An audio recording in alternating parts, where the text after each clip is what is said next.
So without further ado, I would like to ask Dick if you can tell us a little bit more about yourself.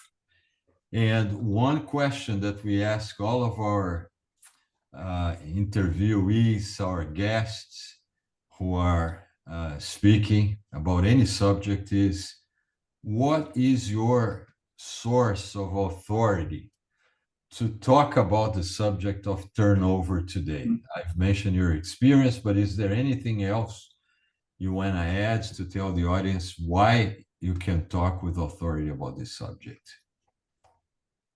What a great question. Hi, everybody. Source of authority makes me feel just a little bit important.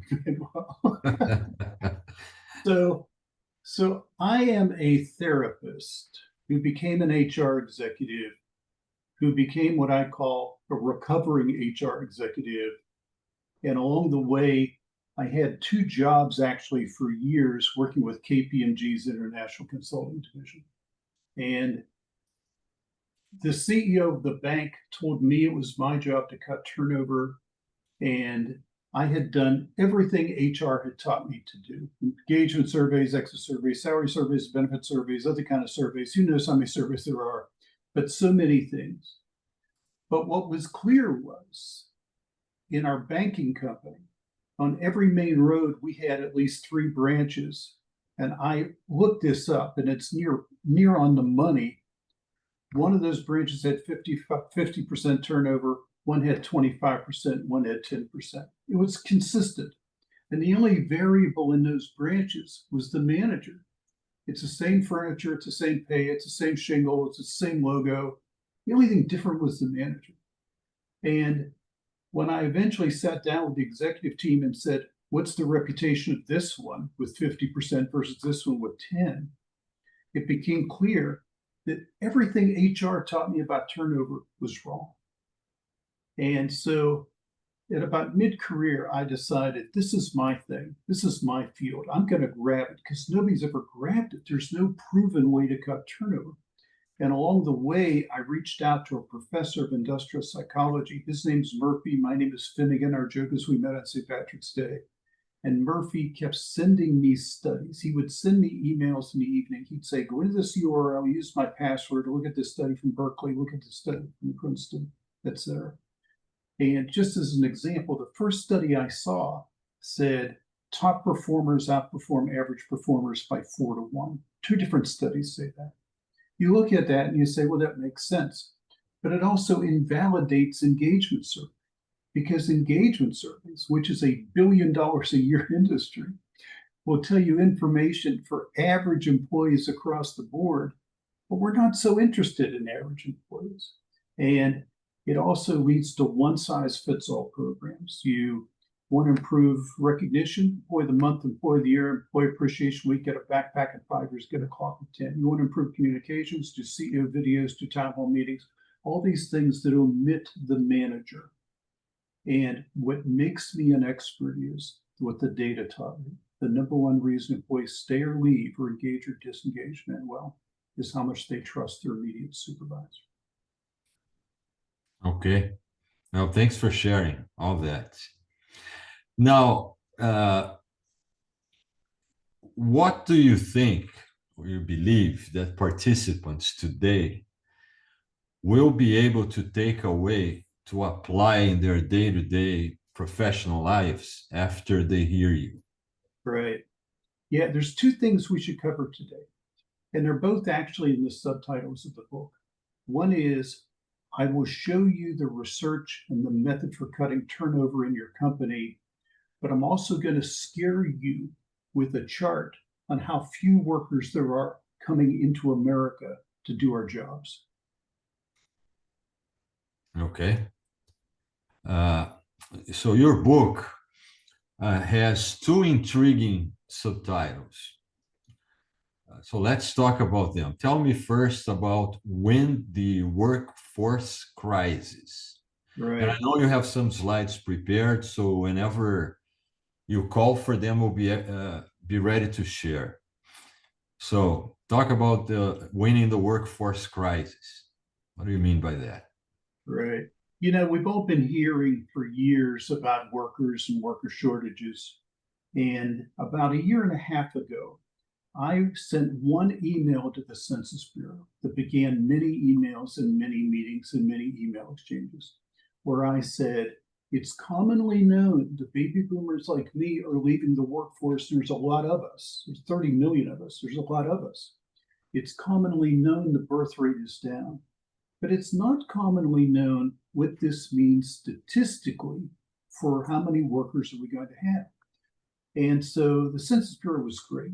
And they would send me press release after press release, report after report. They would direct me to their website to look at this report, that report. So I printed everything. And many of these reports have so many columns, the font is so small. And I sat here at my desk, usually in the evening, and I would study report after report, and they're formatted differently. And my goal was to create one chart that says all, one chart that says all. And Jeremy, if you could bring up slide 4, that's the chart.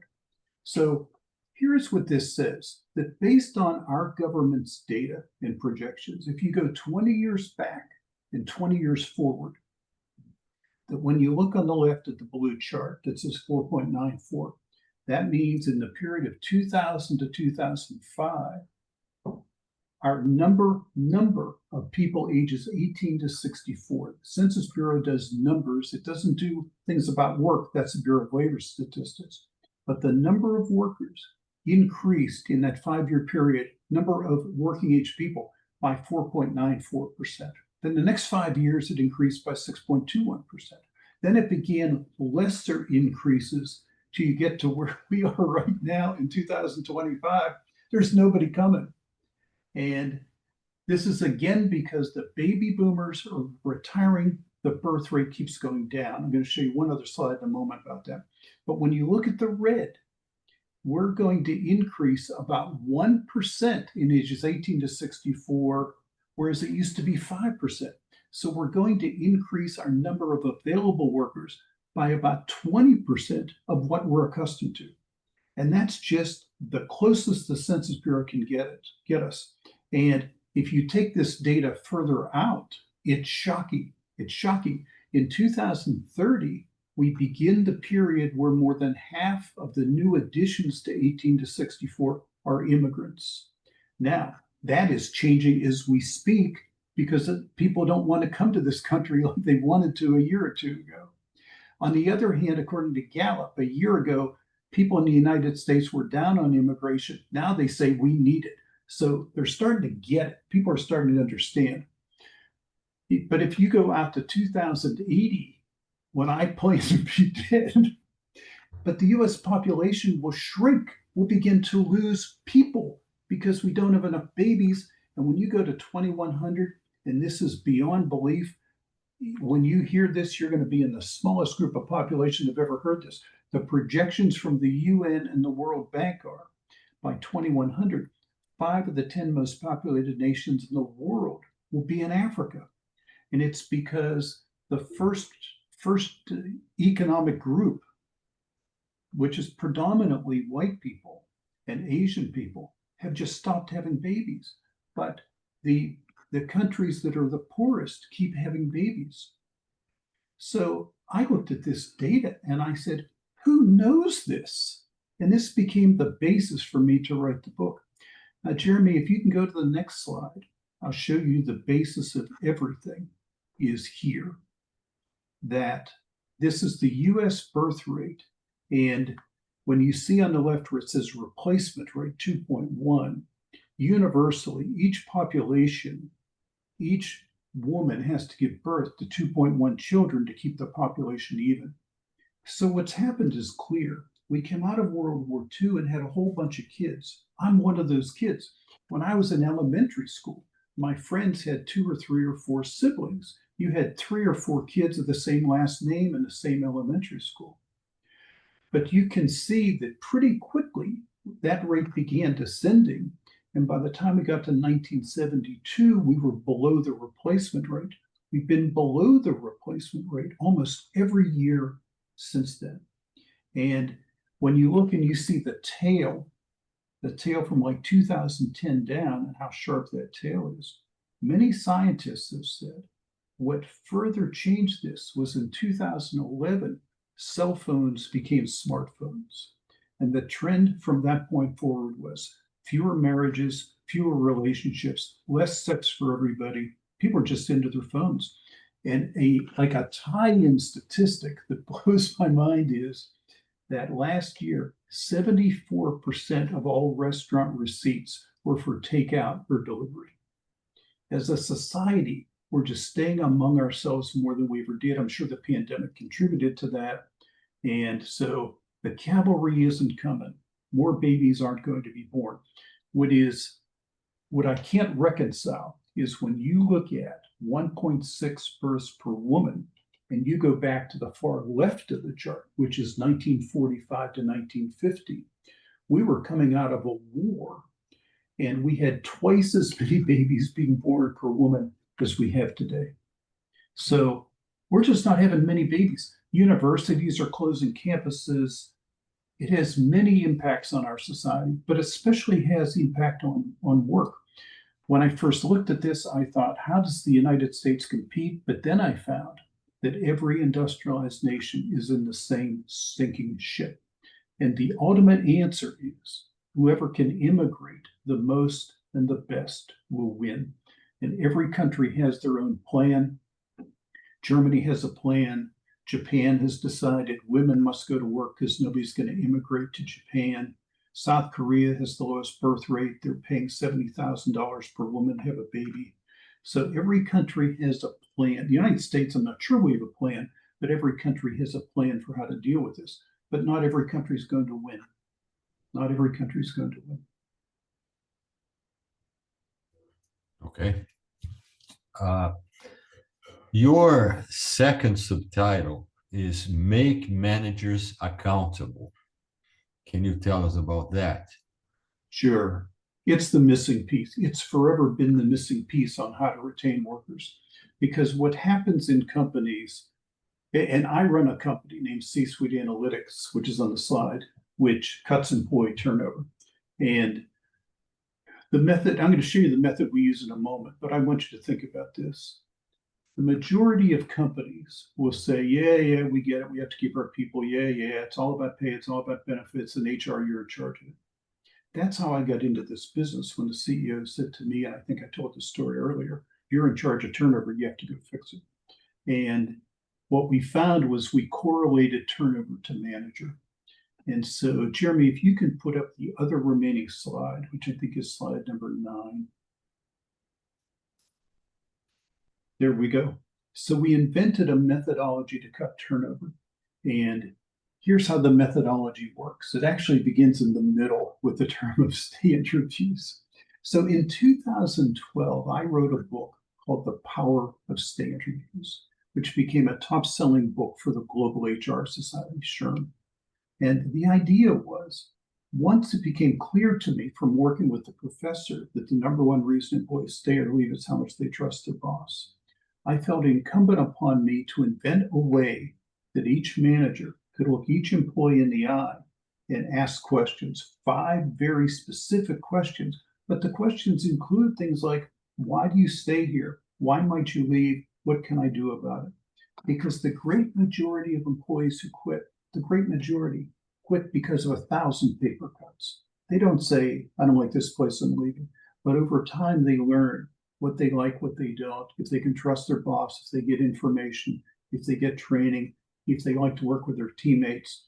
But ultimately, it all gets down to first line relationships. Think about a company with 200 offices around the country and somebody sitting in HR in corporate headquarters. What can they do to keep somebody versus the managers in each of those 200 offices? One of the things I really believe, and this is in the book, is if you could put a microphone under every employee's dinner table, you'd know exactly what they think. You don't have to do employee surveys. Exit surveys are not autopsies, they're toe tags. Nobody learns from them. But you would really know. And the joke line is that when somebody says, how was your day, dear? Nobody says, oh, my day was okay. I just wish we had pet insurance, because nobody really cares, except the day your dog gets sick. But nobody says, I'm going to stay at this company because of pet insurance. I'm going to stay at this company because of healthcare. I'm going to stay at this company because of employee appreciation week. I'm going to stay at this company because I get a balloon and a hot dog every year at employee appreciation week, or I get a clock at 10 years. None of those things drive people to stay. What drives people to stay or leave is everyday work and working with their manager. So the model, get back to the model, goes to the left. The book describes how to do all this. We put a cost on turnover. We've invented an algorithm for literally putting a cost on turnover. The cost of losing an aerospace engineer and one defense contractor is $121,500. The cost of losing somebody who can install an air conditioner is $141,843. And I could go on and on. The cost of losing a nurse depends on the hospital, but it's going to be between $50,000 and $80,000.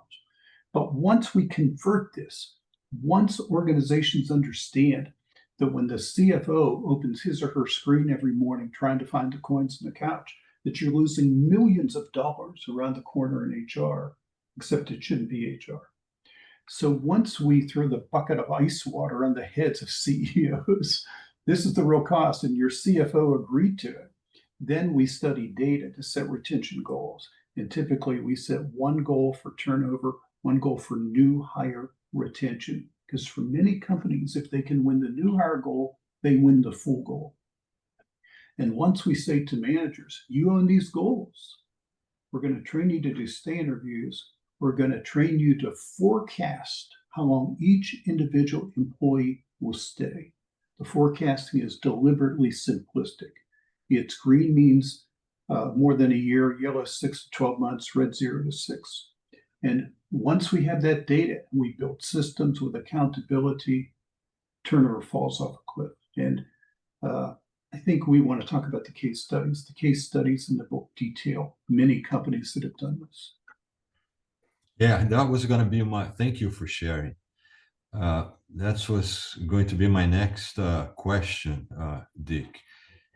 Your book contains a lot of case studies across 6 different industries, all where you help them reduce turnover by 30% or more. Can you tell our audience or share with our audience some of these stories that they will find in the book? I'm laughing because I love these stories.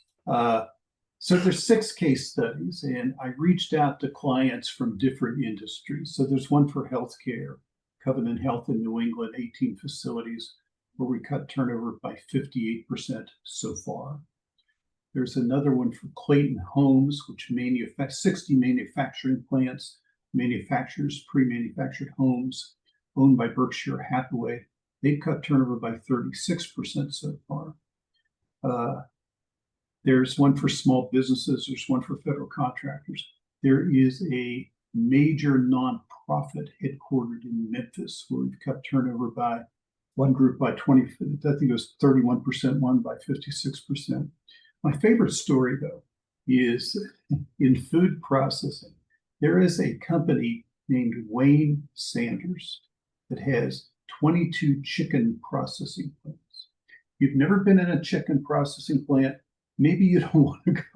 And I've been in beef processing plants, you don't want to go. But to keep workers in these plants, especially in these times because of immigration, is hard. So in 22 chicken processing plants, we've cut turnover in half. And by their finances count, finance department's count, not ours, they've saved over $81 million. $81 million because they put a price tag of $5,000 on every exit. And so you do the math, that's how many people that we've helped them to save. Here's the coolest story of all.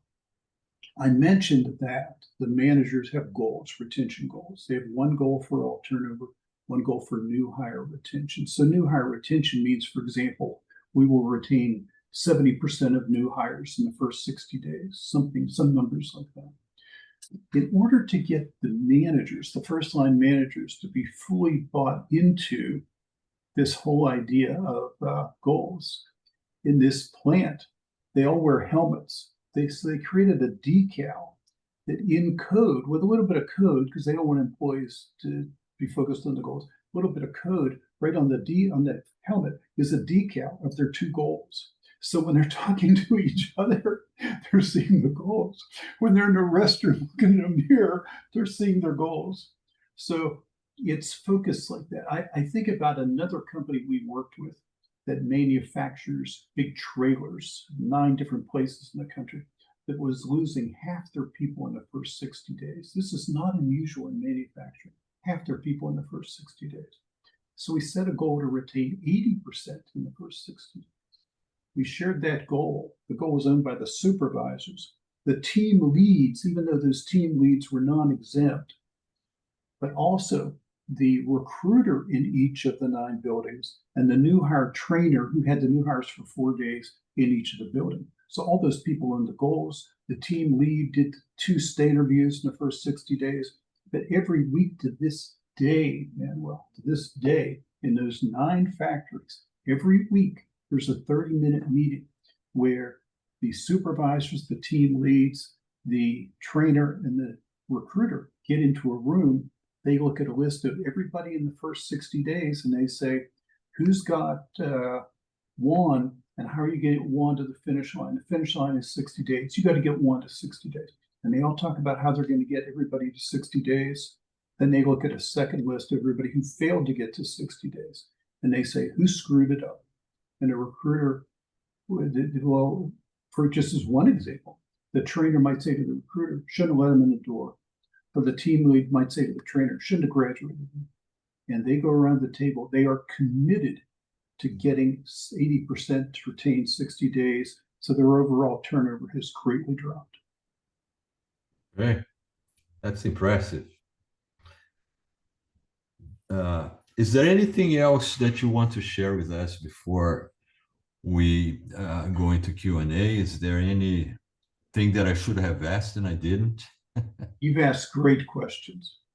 But here's one other story I'll tell, very tiny story, that when I was in HR and I was threatened. I mean, I was told your job's on the line, you have to cut turnover. So ultimately I convinced the executive team that if we set goals for managers, turnover would fall. It fell. It worked great. But about 9 months later, the CEO said one Monday morning in our Monday morning meetings, I've looked at these turnover numbers. Our turnover's down so far. Finnegan, you've done an okay job. I don't think we need to have these goals and track this anymore. I think we got this right. And he did away with it. And I live in Florida. I live north of Orlando. So here's my Florida metaphor. If you hold a beach ball underwater and you let it go, it pops. And 2 months later, turnover was right back. So you can't take your finger off the pulse. Okay. Interesting. Okay, so now I'm going to ask Jeremy from BK Authors to put the QR codes on the screen, Jeremy, please, so our audience can scan them and get their free copy. If you scan the code on your left, you get a free ebook copy. If you scan the code on the right, then you can buy your paperback. And we've also put the links in the chat, so you can also click the link there. Right. So if you don't have a camera available, you just click on the links that Jeremy just put on the chat. I'm going to give you a minute to do that. Everybody attending today can get his or her free copy. All right, I just realized I need to fix an access issue with the form. I will fix that in the next 1 minute. So is the code still okay? The code is good, but I just need to fix an access issue on the form itself. Okay. Let us know when you're ready. In the meantime, we're going to be starting to share questions here that are coming up. So far, we have just one question. The link has been fixed now, so that you click the link on the chat, it'll take you to the form. You have to share it again. Yes, I will. Please.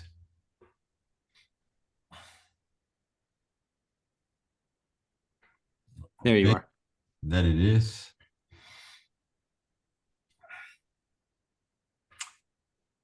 So we'll give you a minute. In the meantime, I would like to encourage everybody with a question to post your question on the chat. We have one so far, but we're going to have time to answer more. Okay, so Dick, the first question comes from a fan of yours, an HR academic, and I'm going to read the question. As we shift the conversation from quality jobs to quality careers, how do you see the employer-employee relationship evolving in the US as AI reshapes tasks and skills? And does this look different globally? What will organizations need to do differently to retain trust, engagement, and loyalty when technology may outpace traditional career paths? So, what impact is AI going to have on this? I think there's two different issues there. And one is about AI, because you can't look at your computer for a day without reading something new about AI. And I think it's all discoverable. I think everybody's learning what to do with it and what its limitations be. One thing I know is every time there's a new technological development that affects employment, the result has always been these jobs will go away, but these new jobs will be created. So whether that means as many will be created or not, I just don't know. But I remember when robots, and we didn't even call them robots then, but when robots were becoming popular, the word was, well, we're going to have people laid off, unemployment's going to go up. And you can see what happened there. So if we have help to replace some workers, that's not a bad thing because we're out of workers. So I think we would take all the help we can get. But the other piece to it, I think, is about careers and how do you advise people on careers? And what we have learned over the years is, in fact, there's 5 stay interview questions. The second stay interview question is, what are you learning here? And what would you like to learn? The career development, career ladders, all those things are just too complicated. People can't really learn how to coach people on careers, but they can coach people on learning.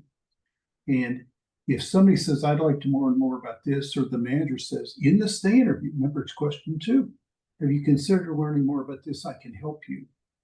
And if managers become comfortable, and they do, although it's a stretch in the beginning, but what we teach them is everybody on your campus is a trainer, whatever your campus is, your virtual campus, your physical campus, everybody's a trainer. This isn't about the old soul of tuition reimbursement, go to college. It's about learning. And you can help anybody learn. And worst case, go to YouTube. I couldn't run my house without YouTube. And I used to say, this is low-hanging fruit if you learn to do it, until a manager corrected me and said, the fruit's on the ground, Dick. This is so easy. It's so easy to build trust by saying, I'm interested in you. What would you like to learn? Okay, thank you. We have, well, just to share with you, we have one participant, Sarah, who just confirmed how successful using stay interviews have been in her career, both in retention and building better workplace cultures and morale. So I think you would be glad to hear that. But there is a question here from John. Accountability is great in theory. Do organizations set retention KPIs? Are you aware of any executives who have been disciplined for failure to meet retention targets? No. And I'll take it one further. I speak at a lot of conferences, including for SHRM, the Global HR Society. And one of the questions I asked recently to about 1,000 people was, raise your arm if you can name one person who's been fired for a low employee engagement score. Nobody could raise their arm. And this is a travesty because, and we have another slide, we don't have time to do it, that says over the last 25 years, Gallup reports employee engagement has not only not improved, it's weakening. And so when asked, Gallup said, our research says, I remember this verbatim, it's because jobs aren't clear, it's because managers aren't effective, and because people are burned out on surveys. That's not why engagement doesn't improve. It's because managers aren't held accountable to engagement. Everything is about do an engagement survey, get an employee committee, and off we go to one-size-fits-all programs. It's not about relationships. It's a tired, old, ineffective model. Well, can I share with you and the rest a different kind of experience? I worked for Procter & Gamble for 10 years, starting in the marketing organization until I reached general management. And retention was critical for P&G's survival. Why? P&G is a company that only recruits at entry-level positions.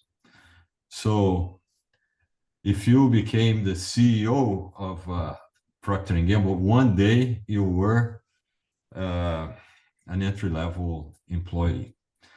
Very costly to lose anybody. So the managers, all of the managers there, and I'll share very briefly a personal experience. They are tracked throughout their careers within P&G on their ability to retain. We had a KPI called regret turnover. The regret turnover was when we lost a top performer. So one day I'm sitting there in a meeting with all of the marketing directors for Procter & Gamble in Latin America, and the head of that meeting, the head of marketing for Latin America, came up with a recognition prize for the only two directors there who throughout their careers to that point had not had any regret turnover. And I was happy to learn. I didn't know. It took me 8 years until I've learned that I was being tracked by my ability to retain talent. I was one of the two. And in an up or out organization like Procter & Gamble, if you're not there, if you're not demonstrating to the company that you have the ability to retain talent, you would be expelled. You would, over time, if you did not prove your ability to retain talent. So this is a company you may take a look at and see how they do it. But the world is not without companies that do track that important KPI. We have two more questions here. There is one from Cecile. What are the major steps in setting up a full-scale retention program? And how long does such a program take to implement with buy-in? What incentives, what incentivizes such implementation? So here's my experience that if you go back to the model, which we don't have to put up again, but the model was dollars, goals, standard views, forecasts, accountability. If you build the executive team to buy in, thank you, Jeremy, to buy in on here's the cost of turnover, we're awake, we get it. We're going to start tracking it, not just in percentages, but dollars. But we're also in agreement with goals, two, one for all turnover, one for new hire retention. We're in agreement who should own the goals. You might recall that example I gave earlier was the goal was owned by the recruiter, the new hire trainer, the team leads, and supervisors. And then train those managers to do stay interviews and to forecast how long each person will stay. But I will tell you the real secret. I'd love to tell you stay interviews are the greatest magic. They're not. Accountability is the greatest magic. And if you think back to the bank, that's all we did. And I remember the day when we met with the first group of branch managers, and I put up all these slides about how bad turnover is, and the executive said, the result of that is you have a goal to cut turnover. We're going to hold you accountable. Are there any questions? And one person in the back stood up and he said, do you mean to tell me you're not going to raise pay? You're going to not change benefits. You think we can cut turnover? And the executive said, it's a long time ago, I'll never forget it. He said, I'm asking you to cut turnover by 10%. That leaves 90% of turnover you can blame on me, you can blame on pay. Then he increases volume and he said, or you can blame on your dog, but you better cut turnover. Accountability is the key driver to the whole thing. Yeah. Okay, thank you. We have a question from Jacqueline here.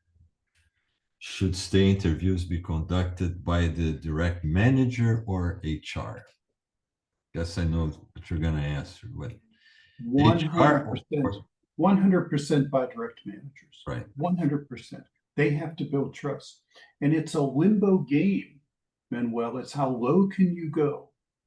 Because you've got to get to first line leaders. And I think about 2 industrial companies we worked with in Ohio.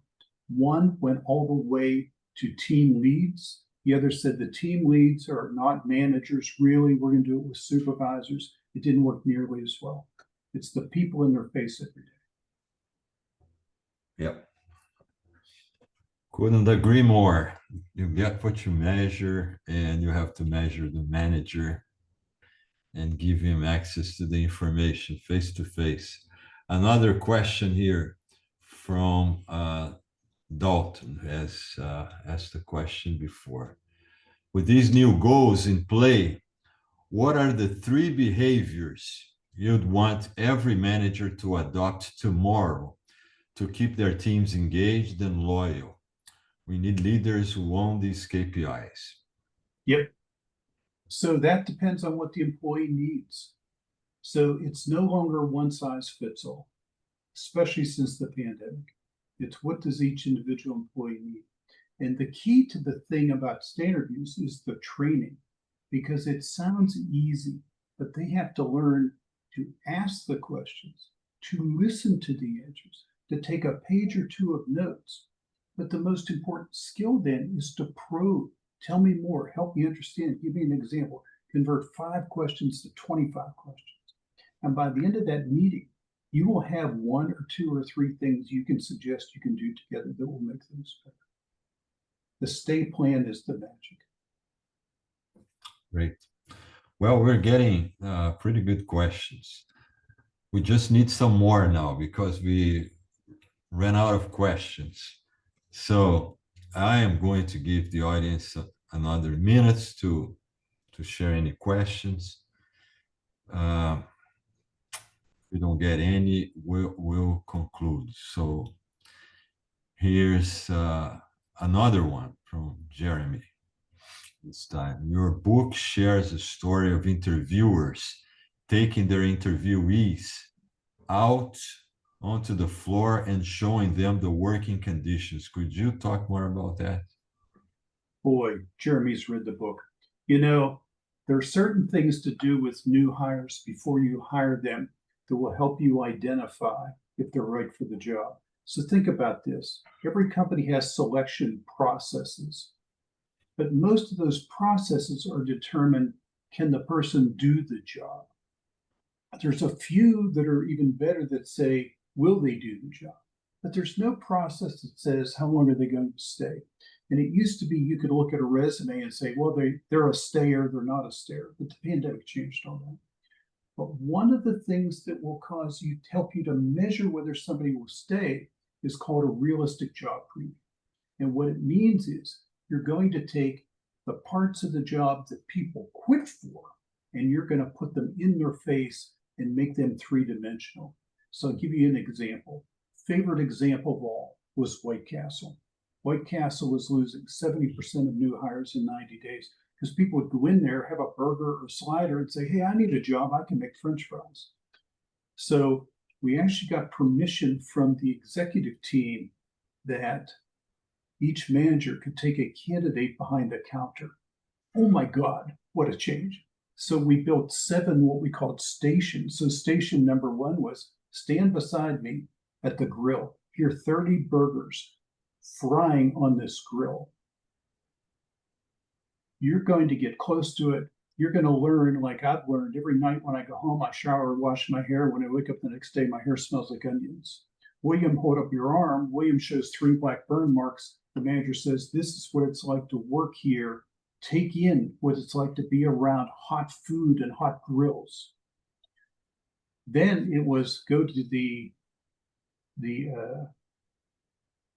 delivery area, pick up a 15-pound box, was go into the freezer, put on a coat, stand for 2 minutes and 28 degrees. But the clincher was the restrooms. They would go to the restrooms, put out the cones, go into the restroom and say, you will scrub this restroom like the rest of us. The district manager will be here once a week unannounced. She will come in, she will check out the restroom. I can tell you what she'll look for. She'll look for, did you scrub the base of the toilet in the corners? That's where she looks. There's going to be paper on the floor. You can't get the paper off the floor every minute of the day. She'll look at whose name is on the back of the door that cleaned it. If she likes it, she'll tell me, I'll tell you. If she doesn't like it, she'll tell me, I'll tell you. But you got to get the restroom. Then you sit with them and say, of all the parts of this job, what's the part you like the best and the least? How much don't you like that part that's the least? And you learn if they're going to do the job and stay. So there's no surprise when they show up. Other things that work, by the way, are to double or triple the number of employee referrals, which we've invented methods for that are in the book, because employee referrals have proven to stay longer and perform better. But we've also invented a way to make job offers that makes people more loyal. Wonderful. Thank you for sharing. That's an interesting story with very practical ways to apply in our recruiting process. Thank you, Dick. So now we're going to share with you, we're approaching the end of our presentation. Great presentation today. We have one more question, and you have 1 more minute to answer while we share again. No, Jeremy, you can leave the QR codes here while we share this last question with Dick for his response. In a remote worker world, what are the top 3 things managers and organizations can do to impact retention? Great question. Great question. From just a great Beth. question. And they better be developing really good relationships, but doing it in a structured way. It's not about, hey, how's your day? Do you like me? I like you. It's about developing ways to get the meaningful conversations. And that's what stay interviews do. And I remember an article in the Wall Street Journal during the pandemic, an interview with 6 people who had been hired and quit without ever meeting their manager face to face. And they said, I just didn't feel like anything. So it is the answer. You know, the whole idea of stay interviews was born in the 7th inning of a baseball game at Petco Park in San Diego. When I was with a book publisher and said, you mentioned this in a previous book, you need to make it a book. And I said, do you know how much work it is to write a book? But I'm certainly glad I did it. And over the years, I've just refined my thinking of it with every client and with every meeting like this. Yeah, wonderful. Thank you. This has been a time where we heard very, very important insights from you, from your work. And I hope everybody will agree with me that there are so many things that can be done from what you shared with us. We would love to invite all of you who participated today and got your free copies to write a review and recommend Dick's book to your respective audiences. Thank you very much to all of you. Thank you in particular, Dick, for allowing ourselves to learn from you during these past 45 minutes. And we wish everybody a great rest of your days. Thank you all. Nice to be with you. And to you, Manuel, and to Jeremy for helping. Bye-bye. Bye.